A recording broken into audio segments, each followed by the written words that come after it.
Successful గా ఖుషి waffles 4th month లోకి enter అవుతుంది. మేము మార్చ్ 13 రోజు అంటే ఈ రోజు డేట్ రోజున ఓపెన్ చేసాము. ఈ రోజు జూన్ 13 4th మంత్ పడింది.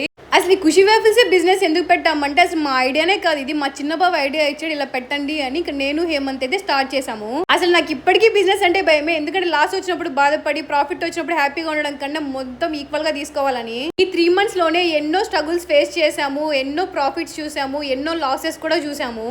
చాలా మంది వీళ్ళేంది అసలు స్ట్రీట్ సైడ్ బిజినెస్ పెట్టుకోవడము, మంచిగా చదువుకున్నారు కదా జాబ్ చేసుకోవచ్చు కదా అని చాలా మంది చాలా రకాలుగా అన్నారు. కానీ మనం వాళ్ళ ఏం మాటలు పట్టించుకోకుండా స్ట్రాంగ్ గా నిలబడ్డాము. కొన్ని సార్లు నేను హేమంత్ హోప్ కోల్పోయినా సరే మా అమ్మ మాత్రం కొంచెం బూస్టప్ ఇస్తూ ఎంకరేజ్మెంట్ ఇస్తా ఉనింది. ఇంకా నా ఫ్రెండ్ హర్నికి కూడా చాలా థ్యాంక్స్ చెప్పుకోవాలి. మేము లేనప్పుడు నేను ఉన్నా, నువ్వు వెళ్ళని బిజినెస్ చూసుకునింది. ఇంకా మా అమ్మ కూడా మేము లేనప్పుడు మా అమ్మే చూసుకుంటా వచ్చింది బిజినెస్. ఈ బిజినెస్ సక్సెస్ కి కారణమైన మీ ప్రతి ఒక్కరికి చాలా అంటే చాలా థ్యాంక్స్. మన ఖుషి వేఫల్స్ అడ్రస్ వచ్చేసి మన రాజ్యంపేటలో LIC ఆఫీస్ పక్కనే ఉంటుంది ఖుషి వేఫల్స్.